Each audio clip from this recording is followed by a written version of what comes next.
Boa tarde, tudo bem, gente? É um prazer estar aqui de novo no Café Científico Virtual.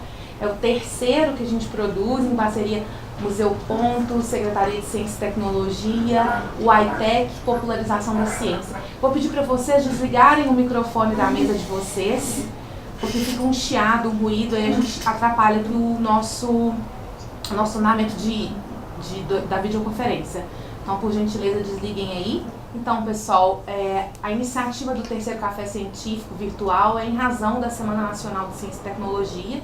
A Semana Nacional de Ciência e Tecnologia está na sua 12ª edição. O tema é Luz, Ciência e Vida. Essa Semana Nacional de Ciência e Tecnologia é uma iniciativa do Ministério de Ciência e Tecnologia, tá? Desde o começo dos anos 2000, se articula na maior iniciativa de popularização da ciência que a gente tem notícia no planeta. E a gente, para celebrar essa Semana Nacional, a gente traz esse Café Científico Virtual pelo terceiro ano. Então, como o nosso tema, né, mesmo a gente tendo um tema direcionador que é Luz, Ciência e Vida, a gente não precisa ficar necessariamente preso a essa temática. A gente pode ampliar e muito. Por exemplo, para falar de educação no campo. E para isso a gente trouxe aqui a professora, a doutora Maria de Fátima Almeida Martins. O mini, não, mas eu falo que é um max currículo, é muita coisa que ela faz. Ela é graduada em Geografia pela Universidade Federal do Ceará, mestrado e doutorado em Geografia pela USP. Atualmente ela é professora aqui da Faculdade de Educação, atuando na licenciatura em Geografia, no curso de Pedagogia e na licenciatura em Educação do Campo. Ela participa desde 2005 dessa licenciatura. Inicialmente, ela foi coordenadora na área de Ciências Sociais e Humanidades e em 2010 assumiu a coordenação do curso. Como campo de atuação, ela se dedica aos estudos e pesquisas sobre educação no campo, com orientações de mestrado e doutorado nesta área. Também participa da Comissão Permanente de Educação no Campo como titular, coordenadora de 2 programas de livros didáticos para escolas do campo. Boa tarde, professora. Boa tarde. Então, professora, a gente podia começar perguntando assim, que educação é essa que precisa dispensar um campo do campo, né? Existe uma diferença? Por que a gente precisou de recortar e falar de uma educação do campo? O que ela se diferencia dessa educação que a gente entende aí?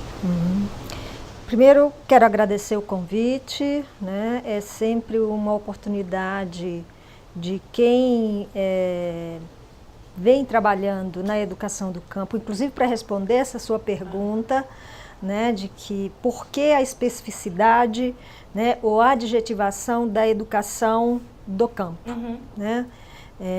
Então, quero agradecer. E também uma oportunidade de fazer, de ampliar aquilo que foi construído e que é uma história recente, né, dessa luta pelas escolas do campo, né? E eu acho que é importante que essa adjetivação, ela vem de uma política, ela vem de uma luta política. Na verdade, é de uma política e ela vai se desdobrar numa política. E o sentido era esse, de se desdobrar numa política pública, mas ela vem de uma luta política. Qual é essa luta política? Ela está ancorada numa perspectiva de pensar que a educação, né, e que pensar a escola, a educação escolar, né, que era destinados às escolas do campo, elas sempre foram destinadas a esse espaço, sem sequer remeter à educação dos sujeitos que vivem neste espaço. Portanto, era uma educação como tradicionalmente, ouvimos falar na nossa formação, desde a nossa história, né? Não é muito, eu diria assim, não é tão distante, né? Não vamos colocar numa história tão distante, mas enfim, se nós pensarmos, né, na história brasileira, as escolas do campo, elas sempre foram remetidas a uma educação rural, né? Então, a educação do campo, ela vem fazer o diálogo com a educação com a escola rural. Sim. E o que é então a diferença entre educação do campo e educação rural? Sim. Essa educação rural, ela jamais quis romper com o sentido de que era letrar ou alfabetizar aquele sujeito única e exclusivamente para ter uma objetividade, principalmente do domínio sobre esse sujeito. E a gente sabe muito bem que a educação e a forma desse letramento era muito dado a essa dimensão do que alguns autores, né, como Raimundo Faoro, né, foi trabalhar lá como os donos do poder, e tantos outros autores, né, que vieram fazer essa discussão de uma sociedade extremamente dominada por um poder político, dominada por uma elite, né, e que sequer tinha, eu diria assim, sentido ou remetia alguma coisa àquelas populações. E muitas vezes, né, numa dimensão política partidária, o letramento e a escolarização era para o voto, né, chamado voto de cabresto. Uhum. A educação do campo, ela vem com outra proposta, né, quer dizer, é preciso pensar uma escola, primeiro, pensar as condições que a escola tinha. Tanto é que na educação rural, a dimensão da estrutura básica da escola, ela não era pensada, né? Era qualquer lugar, era qualquer espaço e que pouco dara dignidade para esse sujeito ser escolarizado, né? Então, a escola rural, quer dizer, nós vamos ter aí, né, e é importante que mesmo sobre essa condição, nós vamos ter uma prática que vai surgir daí, né, por essa forma de precarização, mas importante para dar uma forma de que tinha uma positividade ali. As escolas multisseriadas, né, aquelas escolinhas, né, da professora, né, ou seja, foram e se constituíram como uma prática pedagógica, né? Na perspectiva e no horizonte de quem o observa de fora, era tido como uma precarização. E do ponto de vista material, essa era, né? Porém, lá tem uma riqueza e essas professoras e essa escola nos diz de uma outra prática pedagógica, né? Depois eu vou retomar essa discussão para a gente falar o quanto que essa negatividade que estava lá presente na educação rural, ela vai ser incorporada, tem uma nova leitura, uma releitura dessa prática, que é a forma, né, de como as escolas e a organização das escolas no campo foram pensadas. O que é a educação do campo? Então, a educação do campo, ela surge, primeiro, ela não surge da cabeça pensante dos intelectuais na universidade, mas ela surge de um movimento que está lá na base, que é dos movimentos sociais. Então, a denúncia, né, e a reivindicação de melhoria das condições para a escolarização das crianças e dos adolescentes e dos adultos, né, no campo, vem por uma demanda dos movimentos sociais. Então, essa demanda, ela vem por ela tem uma trajetória, mas ela culmina em alguns aspectos importantes, né, que vão dar a moldura da configuração dessa educação do campo e da configuração política e de uma elaboração teórica sobre esse campo. Então, nós vamos ter a década de 80, 90 e 2000. Tá? Então, pós-redemocratização... Pós-redemocratização começa a ter esse movimento. Quer dizer, a culminação, elas vão se dar em algumas conferências, né? Nós vamos ter a primeira conferência em Louisiana. Aliás, teve, né, agora o segundo encontro nacional da educação na reforma agrária, que é do MST, né, pelo Pronera, no mesmo lugar onde teve a primeira, que é em Louisiana, em Goiás. E a Pastoral da Terra tem alguma participação? Todos os movimentos, todos. Não é da Pastoral, não é do MST, então nós vamos ter MST, nós vamos ter FETAENG, nós vamos ter todas as federações, a nível nacional nós vamos ter as confederações, né?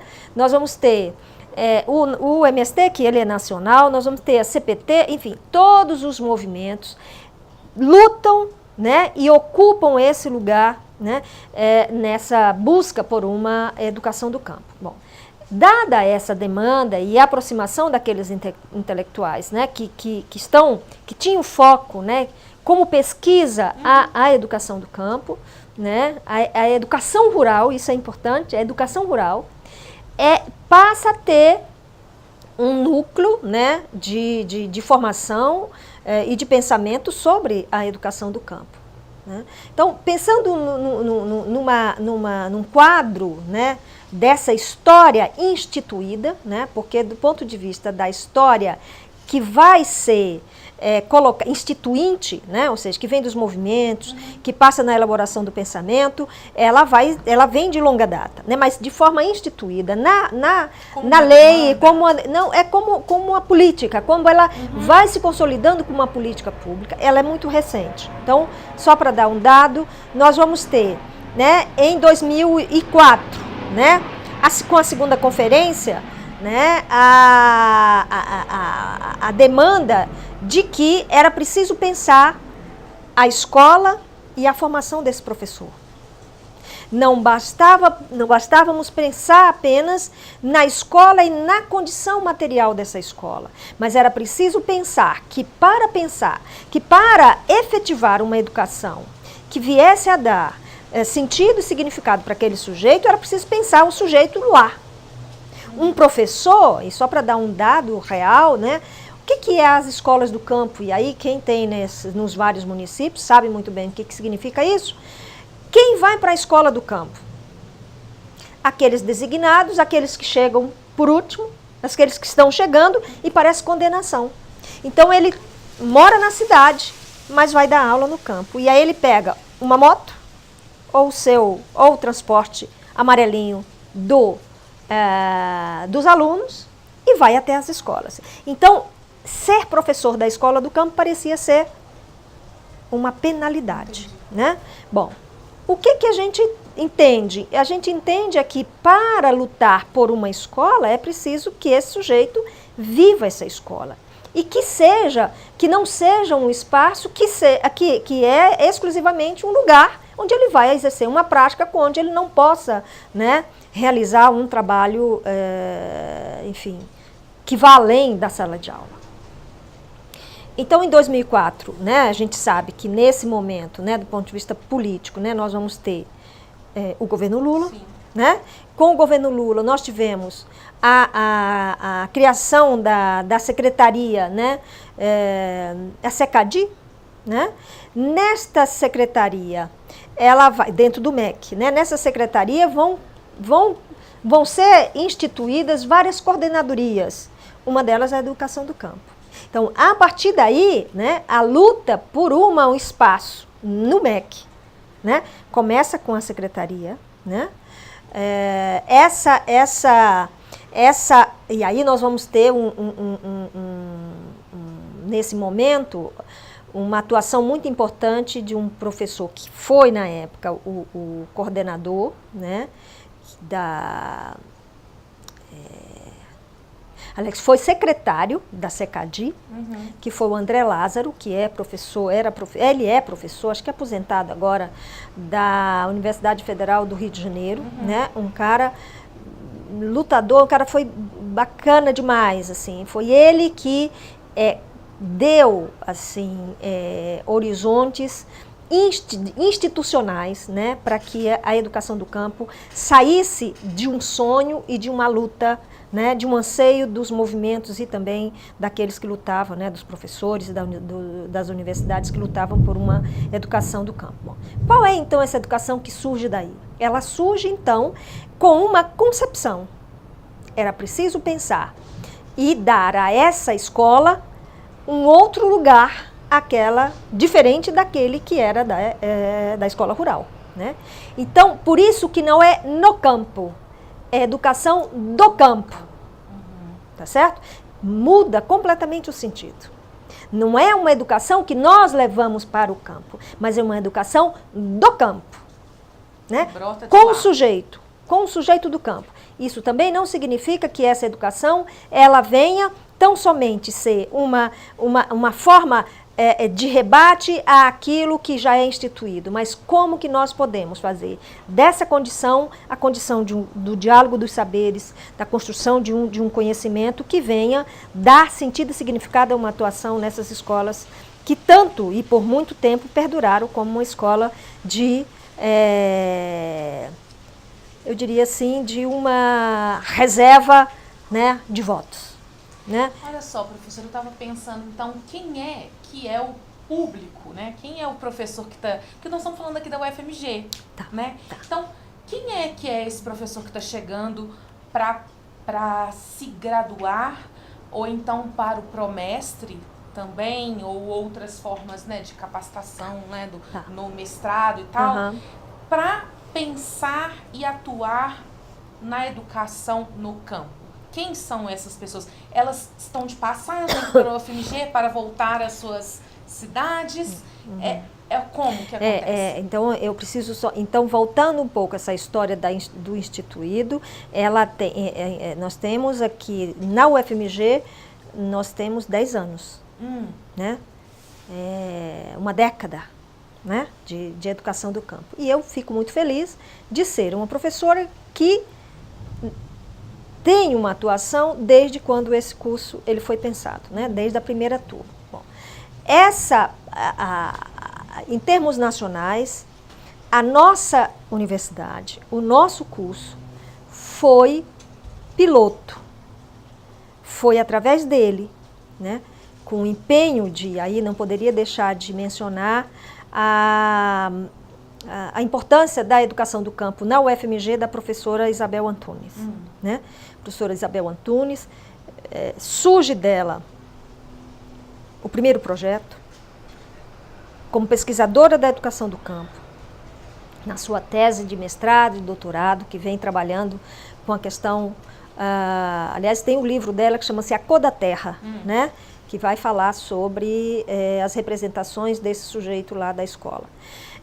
Em 2005, na UFMG, em 2004 a SECADI, em 2005 nós já respondemos com um projeto de formação de educador. Então, a nossa ideia naquele momento, lá o debate lá no MEC, lá nacionalmente, nós já vimos, é preciso pensar então formar um educador. Então, surge o primeiro curso a nível nacional, tá? Em 2005. Como é que foi esse curso? Esse curso ele vai ser um projeto piloto com o INCRA, né, via Pronera, né, e foi uma turma especial. Eu digo especial porque ela foi uma turma exclusiva do MST e da Via Campesina, né? Nós tivemos 60 alunos que foram, né, que passaram por um processo seletivo via movimento, junto com os instrumentos que é possível entrar na universidade no curso de graduação, mas nós tivemos lá um filtro que era do próprio movimento, formação dos quadros, formação dos professores e das escolas dos assentamentos. Então, em 2005, nós tivemos essa primeira turma, né, que de 2005 ela formou em 2010, né? Essa turma, ela foi especial porque ela deu parâmetros para a gente pensar o que é e qual é a ação de um sujeito que vem do campo na universidade. Primeiro, a universidade se abre para um público que ela normalmente não entra, né?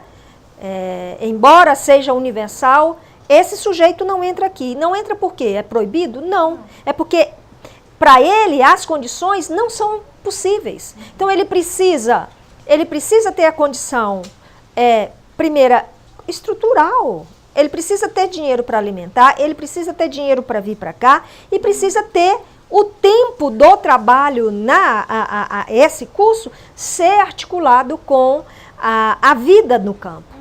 Por isso que nós pensamos um curso, primeiro, que fosse em alternância, né? Alternar tempos e espaços de formação e esses tempos e espaços de formação seriam e são articulados a partir do trabalho do campo, né? E da escola, evidentemente, né? Da forma como a escola, o tempo escolar, né? E a formação por área de conhecimento. Então, é a primeira vez que a universidade, né, que é a UFMG, ela abre um curso de formação por área de conhecimento. Então, nós vamos ter no curso, né, a área de ciências da vida e da natureza, ciências sociais e humanidades, língua, artes e literatura e matemática. Então, nós formamos para a escola do campo, para o ensino fundamental e médio, tá? Esse professor. Então, nós tivemos aí, em termos de histórico, né, na educação do campo, na UFMG, nós temos a primeira turma em 2005, né, essa turma que teve uma entrada especial, que teve todo uma atuação, eu diria assim, incisiva da forma de organização, de organicidade da turma, porque imagine só, a nossa alternância, ela é janeiro, nós temos 5 semanas intensas e intensivas, porque eu diria que enquanto descansa carrega pedra, exato, né? Nós temos manhã, tarde e noite, né? De atividades curriculares. São 5 semanas. Janeiro, normalmente janeiro, final de janeiro, início de fevereiro, ou seja, no período de férias. E julho, eles passam 5 semanas aqui. Agora você imagine você ter um grupo de 60 alunos, tô falando da primeira turma, tá? Que não se conheciam, apesar de ter do movimento, e que vieram para passar 5 semanas juntas. Então, a primeira semana é festa, a primeira semana é de conhecimento, a primeira semana é de articulação, mas a partir da terceira semana, aí você tem gente com problema de dor de cabeça, com dor de barriga, querendo ir embora, mulher que se separa porque o marido não quer mais. Nossa. Entendeu? Então, assim, são várias, e aí nós temos o quê? Nós temos uma relação, uma articulação importante e eu diria uma presença, agora, nessa primeira turma muito intensa, em ajuda do movimento social. Porque, diferentemente das turmas que nós temos aqui na UFMG, essa turma ela tem identidade. Os alunos, há uma cumplicidade entre os alunos. Eles sabem o que querem ali, por que estão ali. E aqueles que desistem, a turma vai lá e por que você está desistindo? A luta veio até aqui, por que você vai desistir agora, abrir mão desse momento? Então, nós tivemos, dessas 60 pessoas que entraram, nós formamos 57. Nossa. Uma morreu. Nossa. Tá? Então, isso a primeira turma. O que nós começamos a perceber? Nós não poderíamos deixar que essa atividade ou esse projeto, né, que tínhamos, não era um projeto apenas de deleite enquanto universidade, enquanto pesquisadora, mas era preciso ter uma ação efetiva, né? E isso eu me orgulho muito, né, de dizer que tínhamos que continuar. Não poderíamos ficar apenas com aquelas 60 pessoas, né? E o que fazer? Como lutar para a política, para a continuidade da formação de educadores? E essa foi a busca e foi a luta da política que a gente implementou. Em 2008, o que nós fizemos? Nós entramos, quer dizer, essa turma, esta forma, nós apresentamos ao MEC e o MEC comprou a ideia. Então, a partir da nossa experiência, o MEC produz ou constrói uma política chamada Procampo.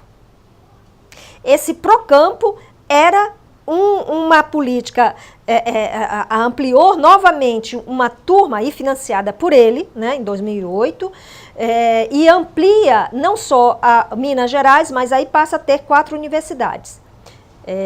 O UFMG, UFBA, o UNB e a Universidade Federal de Sergipe. Essas 4 universidades criam um projeto piloto a nível nacional, por área de conhecimento,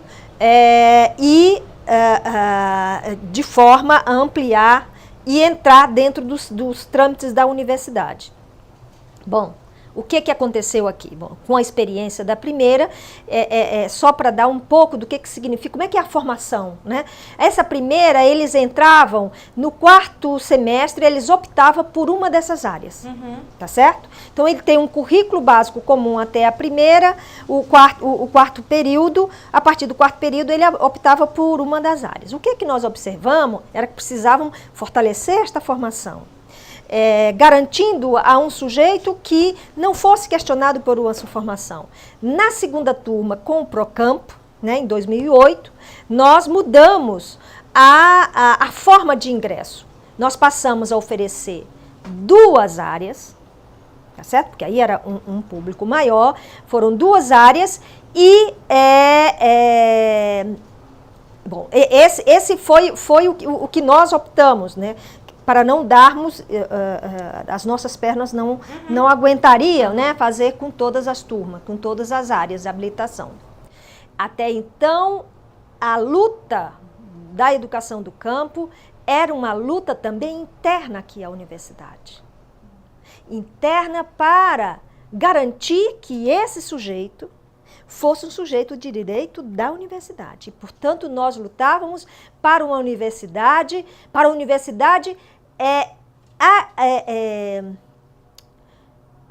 incorporar como curso regular. Nesse mesmo momento, nós tivemos, eu acho que a Faculdade de Educação, nesta universidade, ela abre por projetos que poucas universidades têm, e dentro da própria universidade aqui, né, da UFMG. Nesse mesmo momento, cria-se o FIEI, que é a Formação Intercultural Indígena. Então, nós vamos ter esses 2 sujeitos que, queiram ou não, causava estranhamento e causava incômodos, não só para aqueles conservadores, isso é importante dizer, né? Mas também para muitos alunos. O que é aquilo? Eles achavam assim. Os alunos recebiam coisas assim que você não tem noção, né? Bom, o que nós precisávamos ocupar essa universidade? Então, os alunos, por exemplo, nós tínhamos, só para dar um pouco o que é esse curso aqui, como é que esses alunos chegam aqui, né? Essa primeira turma, ele cria uma dinâmica de permanência na universidade. Tem um grupo eles se organizam por GTs. Então, a turma tem GT de educação, GT de cultura, GT de saúde, GT de finanças, enfim. E tinha o GT da organicidade. O que é a organicidade? A organicidade é a forma, quer dizer, tem aluno desarticulado, tem aluno que tem alguns conflitos, a organicidade, o grupo da organicidade vai lá. Nós temos, e aí convido a quem puder e queira assistir, na abertura dos nossos TEs, que é o Tempo Escola, aqui na universidade, nós temos ao abrir a abertura dos TEs, sempre são com a mística. E essa mística, ela vem daquela primeira turma. Aquela primeira turma foi exemplar, e exemplar para nós. Então, nós temos essa mística. E essa mística, ele é um momento em que os alunos marcam o seu lugar na universidade. Na primeira turma, eles criaram assim, vamos ocupar o latifúndio do saber. Era isso muito interessante. Quando a luta por eles, né, quando eles chegavam, o grito era esse: devemos e vamos ocupar o latifúndio do saber, né? Romper essas cercas, enfim. Então, esse é o curso, eu diria assim, essa diferença que a gente vai ter, né, na licenciatura em Educação do Campo. Bom, nós tivemos em 2008 essa turma, né, com o financiamento do MEC. Mas nós não estávamos ainda com satisfeitos porque era projeto ainda. Não tínhamos garantia nenhuma de política, né? Em 2009, com o projeto Reúne, não titubeamos, vamos entrar com uma turma regular. E aí nós tivemos a primeira turma regular. E aí sim, nessa primeira turma regular, nós vamos mudar a estrutura curricular. Não mais com aquelas 4, não mais com aquelas 2, mas com uma habilitação. Então nós começamos, hoje nós temos as 4 habilitações, mais entrada a cada ano. Então, por exemplo, a cada turma, 2009, foi Ciências da Vida e da Natureza, 2010, Língua, Artes e Literatura, 2011, Ciências Sociais e Humanidades e Matemática em 2012. Então, hoje nós temos 5 turmas, porque a 2015 já entrou, né? Que é Ciências da Vida, Ciências Sociais e Humanidades, que é a que está saindo agora, né? Então, tem sempre esse rodízio, aquele que está saindo entra a próxima. Então, essa foi a forma que nós encontramos para manter a estrutura. Bom, não bastávamos apenas regularizar esse projeto aqui, né? Era preciso marcar e garantir a continuidade da formação de educadores, né? E isso a gente garante com política pública. Então, a luta que nós, e eu me incluo nesses que estão na busca, né, da melhoria das condições, né, da educação do campo, nós começamos, então, a ocupar o lugar instituído no MEC. Participamos, foi constituída uma Comissão Nacional de Educação do Campo, onde eu e a professora Maria Isabel ocupávamos um lugar lá, e lá amplia, né, vários projetos. Em 2010, na saída do presidente Lula, no dia 4 de novembro de 2010, no Congresso Nacional do Programa Nacional de Educação na Reforma Agrária, PRONERA, foi assinado o Decreto da Educação do Campo. E aí a gente garante, né, nós não estávamos falando de virtualidades, né? Era real, era concreto, precisavam de uma garantia que qualquer governo que viesse, nós tínhamos. Então, professora, eu garanto que deve estar todo mundo querendo interagir para poder perguntar. Afinal, acho que muitos se identificaram com essa possibilidade de estar vindo, assim, trabalhar e se capacitar nesse rumo aí. Então, eu vou abrir para perguntas.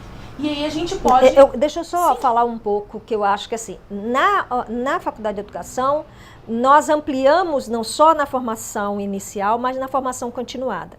Nós passamos a atuar no curso de especialização em Educação do Campo. Nós tivemos 2 turmas de especialização com as escolas famílias agrícolas e os técnicos do INCRA, a nível nacional. Operam nessa lógica faz de outro tempo. De outro tempo na forma da alternância. Então, nós tivemos uma atuação a nível nacional na formação continuada, né? Nós temos projetos de extensão, que é a Escola da Terra, né, que forma hoje em Minas Gerais 1000 professores das escolas do campo em Minas Gerais, e nós temos uma ação, né, na pós-graduação, né, no Promestre, que é a formação continuada, na formação, educação profissional, né, a nível de mestrado, no mestrado profissional nós temos uma linha. Então, a atuação da educação do campo na UFMG, ela atua graduação,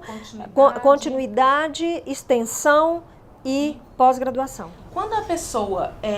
vocês fizeram alguma pesquisa de saber o perfil desse... Por exemplo, chega fico me perguntando, esse professor lá do assentamento, né, lá do MST, geralmente, como é que ele começou Na verdade, quem são os ingressos, quem ingressa, como é que é o ingresso na educação do campo? Quer dizer, o ingresso ele é universal, tá certo? Como é que nós garantimos na universalidade a especificidade? Tá certo? Esse é uma questão importante, né?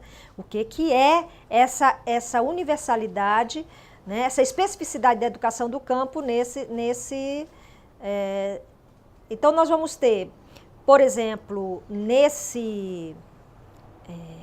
o aluno, ele tem hoje, aliás, se encerraram semana passada, dia 16, né, a seleção, a abertura para a educação do campo, a inscrição para o curso de educação do campo. Ele tem que fazer o Enem, tá certo? Evidentemente tem que ter o terceiro ano, né? Sim, ensino médio, né?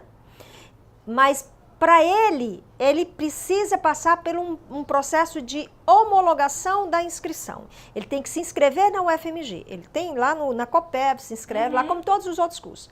Mas o que ele tem que fazer? Ele tem que fazer uma carta de próprio punho do interesse pelo curso. Toda aquela forma burocrática, enfim, que todo aluno que vai entrar na UFMG tem, né? Carta de identidade, enfim, tudo aquilo que tem. Mas ele precisa comprovar de que ele habita ou trabalha no campo. Agora, quais são os documentos que ele precisa, que nós consideramos para que ele tenha ingresso? São documentos que têm, primeiro, o CIPRA, que é um documento da propriedade rural, dos assentados, e aí todo mundo, quem é agricultor sabe disso, né? Ele precisa comprovar a articulação com a família que é proprietária de terra ou que tem, né? Mas fundamentalmente ele precisa vir e ter uma carta de aceite do movimento social ou da escola do campo, do sindicato. Então, mais recentemente, nós temos tido, né, aceite, cartas, tipo assim, o movimento ou o sindicato dá a carta de apresentação, né, de vínculo, na verdade, de vínculo com o campo para esses sujeitos. São filhos de sindicalista, né, mas ele precisa comprovar que ele tem essa relação. Interessante. Tá? Né? Então, isso para graduação. Isso para graduação. Para a especialização, é evidente que aí tem também a carta, tem o vínculo. E aí, nesse caso, nós tivemos duas turmas. Essas duas turmas, elas foram uma turma específica para as escolas famílias agrícolas, e aí a escola foi uma escolha e foi uma seleção das escolas famílias agrícolas, que não foi só de Minas Gerais, nós tivemos 11 estados, tivemos alunos de 11 estados brasileiros. E nós fizemos também uma formação em nível de especialização com os funcionários do INCRA que trabalham com os assentados. Tá? Então, essa também seria o vínculo com esse. O promestre é projeto, né? Ele precisa apresentar, tem todo um processo seletivo, mas ele precisa fundamentalmente apresentar o projeto de intervenção na escola, de propostas pedagógicas para a educação do campo. E quais são os principais desafios que vocês percebem quando vocês recebem essas pessoas, né, esses candidatos, ou candidatos não, essas pessoas que já foram selecionadas? Existe uma defasagem, por exemplo, de, não sei, de conteúdo? Não, não vejo. Eu acho que esse é um grande mito, eu vejo, as dificuldades são tão próximas das dificuldades que eu tenho com os meus alunos da geografia, por exemplo. Tá certo? O que eu vejo é que há, e é evidente que tem dificuldades, tem alunos com muitas dificuldades, muitas, não são poucas, mas eu não posso generalizar isso e dizer que os alunos da educação do campo são alunos fracos, de jeito nenhum. São alunos da mesma forma, com o mesmo potencial, né, e apresentam as dificuldades que todos os alunos aqui. E vamos imaginar que uma pessoa que está, né, assistindo, que vai ver no YouTube depois, vai consultar nosso café aqui, ficou interessado e tal, mas fala, mas como que eu vou me manter em Belo Horizonte? Como que eu vou ficar então, esse tempo esse lá? curso, ele tem, né, nós temos das políticas, né, lá da luta, lá a nível do governo federal, nós Sim, vão chamar daqui a pouquinho, agora espera só um pouquinho aí. Nós conseguimos que... Nós temos, acho que todo mundo conhece o que é o PIBID, né? Uhum. Programa de Iniciação à Docência. Uhum. Nós temos o PIBID de Diversidade. Esse PIBID de Diversidade, nós garantimos que esse aluno, né, tenha uma bolsa. Tá. Tá certo? Uma bolsa de R$400, ele tem essa coisa. Então, nós temos o nosso curso, nós temos todos os projetos que a universidade tem. O PIBID, para quase todos os alunos, e temos o PET. Aliás, agora, nessa semana, eles fizeram uma apresentação interessantíssima, né, aqui na UFMG, né, na Feira de Conhecimento. Né? Então, mas, além disso, o curso garante a estadia desse aluno e o traslado.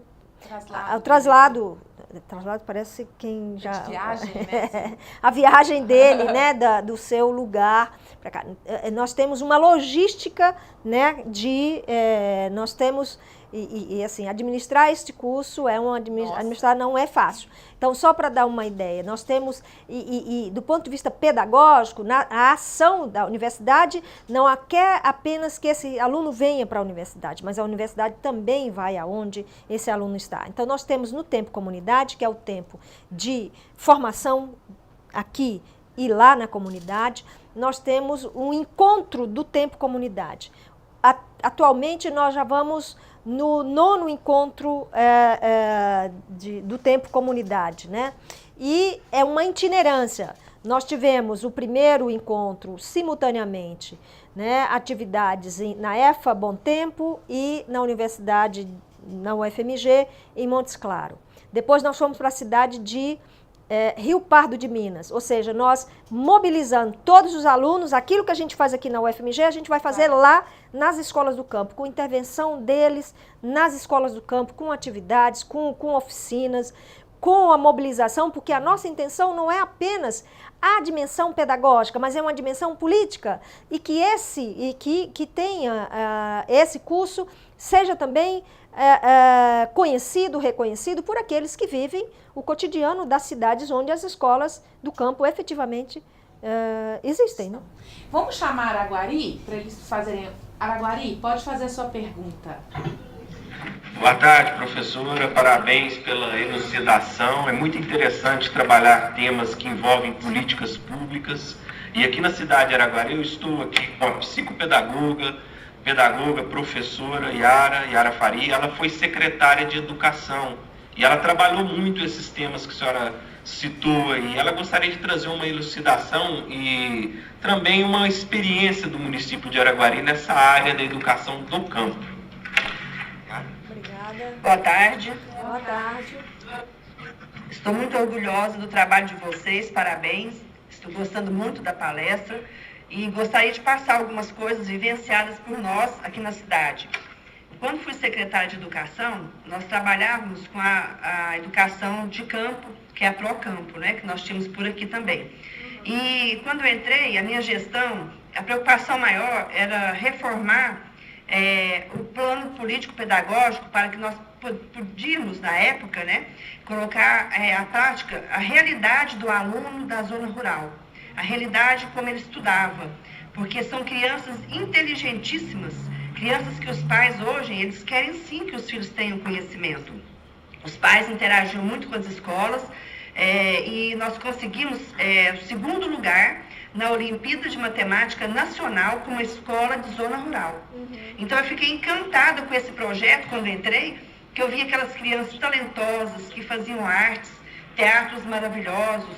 As notas do IDEB foi a melhor nota do estado, aliás, do município, foi uma escola de zona rural de 6º ao 9º ano. E eu fiquei encantada com isso tudo, eu fiquei encantada com a forma dos professores trabalharem, professores que gostam de trabalhar no campo.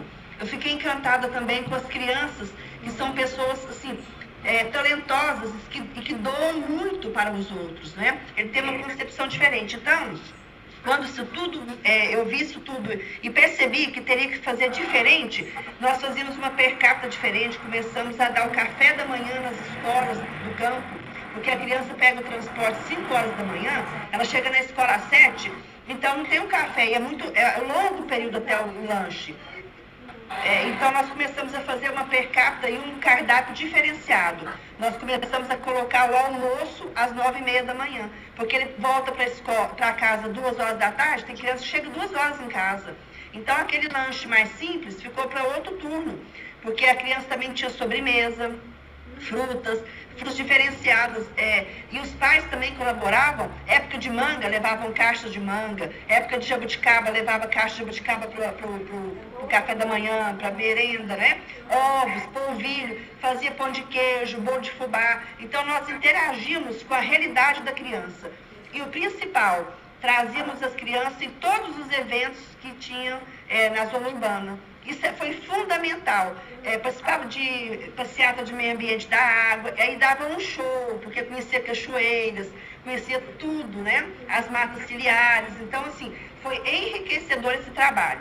Quando saí da Secretaria de Educação, deixei 7 escolas reformadas, ampliadas, com laboratório de tecnologia, sala de inclusão. E, assim, o que mais me encantou disso tudo foram os desafios do campo, né? Porque a escola é voltada para o campo e são crianças que têm que ser trabalhadas, porque quando eu fiz a última pós-minha, eu fiz na UFA aqui em Uberlândia, né, que nós somos vizinhos aqui, então eu fiz a formação de administração da escola pelo Pradini. Então enfatizou muito isso, voltar a atenção para o aluno do campo, adequar sempre a realidade deles. Salas multimídias, onde a criança expõe a arte, põe talentos. Então isso foi muito trabalhado por aqui. É o que vocês falaram muito aí, o talento e a dificuldade que essas crianças às vezes têm de mostrar isso quando a professora não vê que a criança tem que ser trabalhada dentro da sua realidade, né? E levar o conhecimento. E o mais importante, que os pais dessas crianças hoje têm a cultura e sabem que é importantíssima a escola para os seus filhos.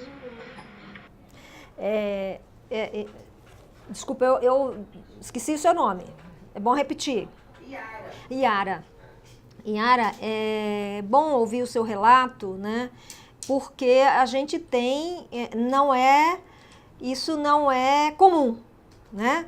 A gente sabe que a realidade das escolas do campo é de uma precarização imensa, né? Na nossa ação, né, da formação dos professores, e aí a gente enfatiza muito nesta formação, lidar com a presença e com esses saberes que esses alunos têm do campo, né? Nós tivemos no nosso Tempo Comunidade, que é uma itinerância que a gente faz a nível de estado, né? A nossa pergunta é: que campo é esse? Que escola é essa e que campo é esse que existe em Minas Gerais?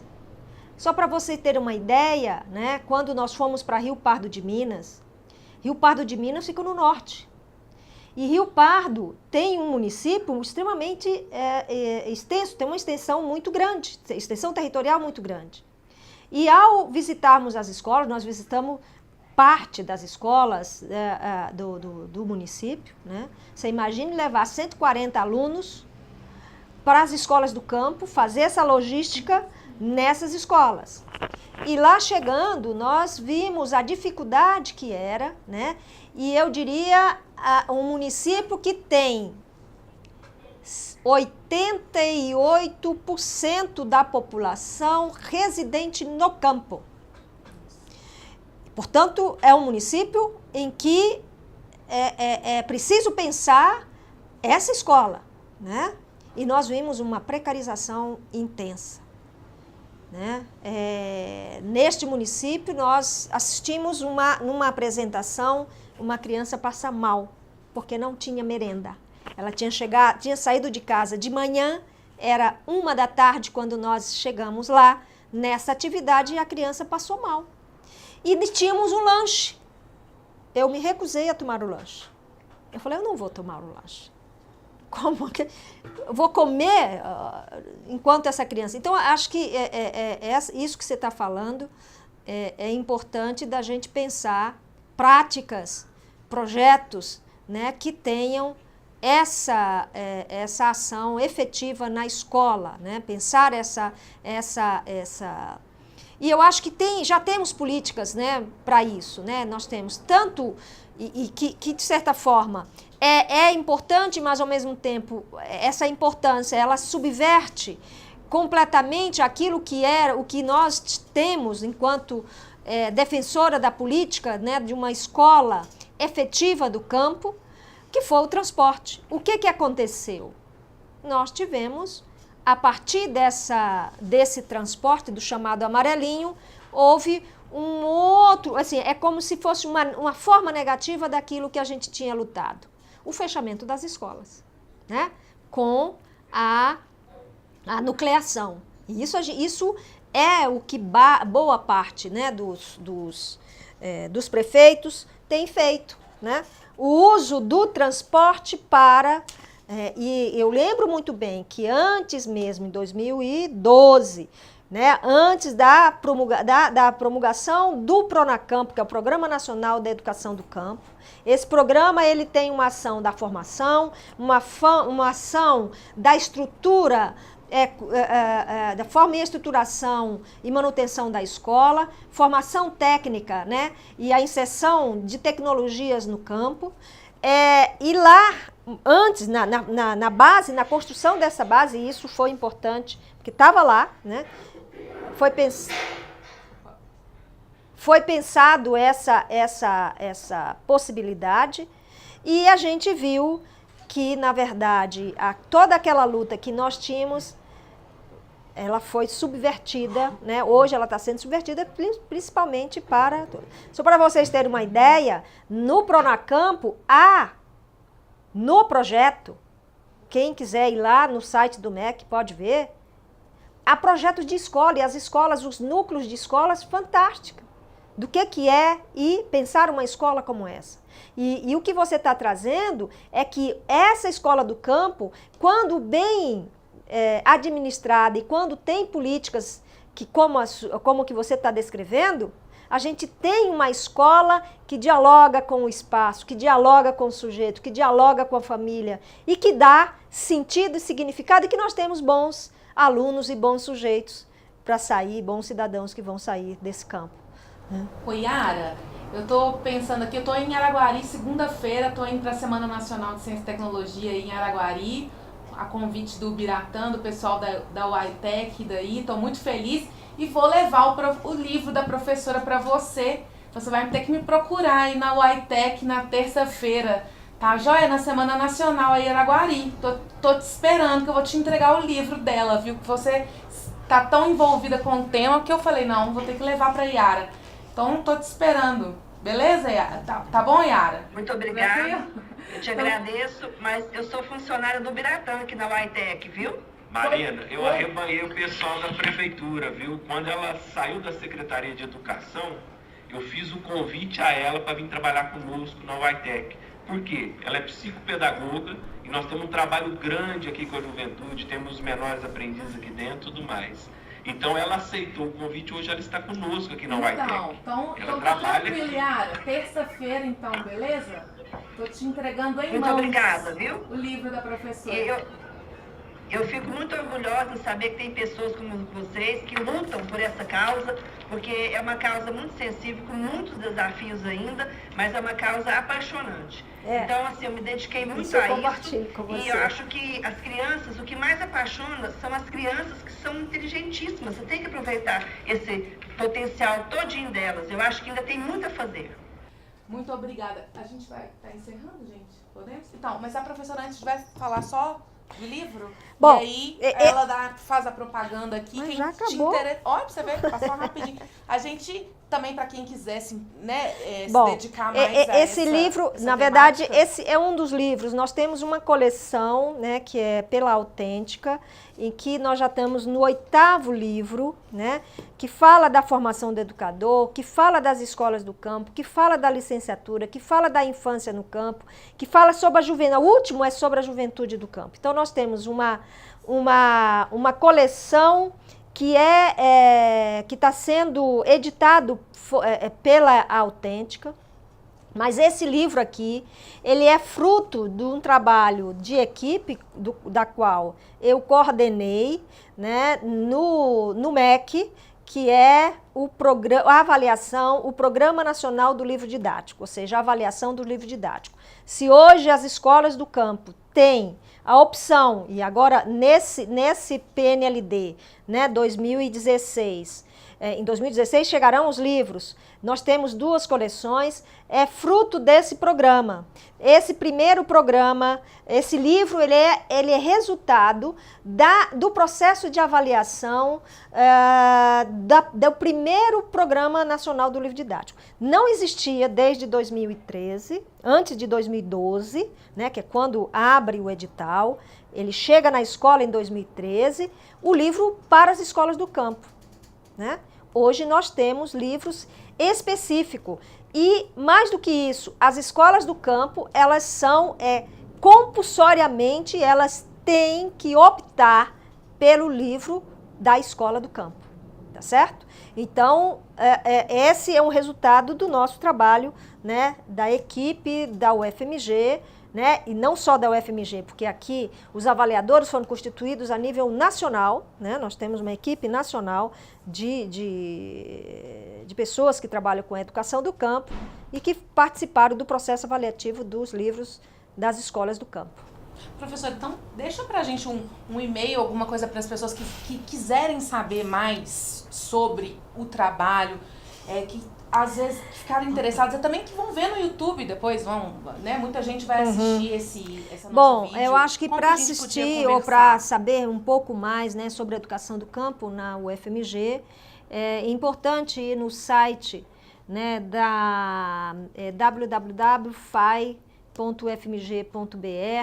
Lá nós temos o núcleo de educação do campo, o Educampo, e no núcleo nós temos todas as nossas ações, a nível de formação inicial, formação continuada, né? Nós estamos a todo vapor com a formação da Escola da Terra, né, com a formação de 1.000 professores das escolas do campo, o Promestre, né? Então, no site da FAI, vocês podem encontrar tanto informações sobre a formação inicial, como da linha de educação do campo, o Promestre, como também da educação, do curso de especialização.